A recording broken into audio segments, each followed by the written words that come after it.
Everyone knows the story of Atlantis, a shining city, swallowed by the sea.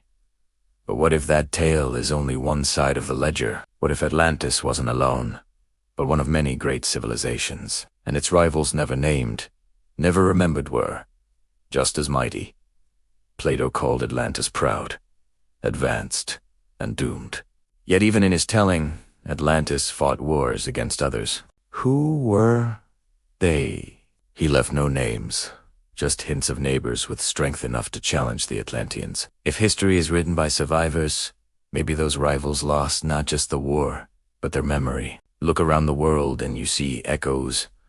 The megalith builders of South America, the pyramid masters of Mesoamerica, the enigmatic cities of the Indus Valley, the long-forgotten engineers of Göbekli Tepe. What if these weren't scattered, unrelated cultures but fragments of a wider world where multiple civilizations flourished, traded, and fought? Atlantis may have been just one player on a crowded stage. Native stories often speak of more than one lost city. The Maya told of great kingdoms drowned in floods, not just one. In the Mississippi Valley, tales of mound builders, whisper of an ancient enemy that vanished in fire. In the Andes, stories of rival gods warring over valleys hint at clashing peoples whose names have been lost. These aren't isolated myths, they're memories of a global age that collapsed. Imagine it like this. The world 12,000 years ago wasn't a scattering of hunters and but a patchwork of rival nations. Atlantis on its island throne. Yes, but also other great powers, perhaps a Sun Empire in South America, a star worship in dynasty in Africa, a lunar cult ruling the Pacific. They exchanged knowledge, competed in building, outdid each other in pride, and then came the catastrophe comet. Flood earthquake that ended them all. Atlantis' story was preserved because Plato heard it through Egypt. The others dissolved completely. Evidence lies in the ground if you squint. Pyramids on every continent. Stonework so massive it mocks our modern machines. Roads sunk beneath seas. Different styles, yes, but a shared ambition. To leave monuments that would outlast time. And maybe that ambition was born from rivalry, each power pushing harder because the others stood beside them.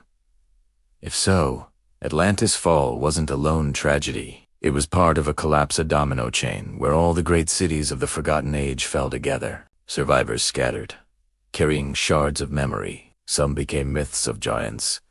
Some became gods in strange lands. Some became nothing more than whispers in fireside stories. Here's where it stings.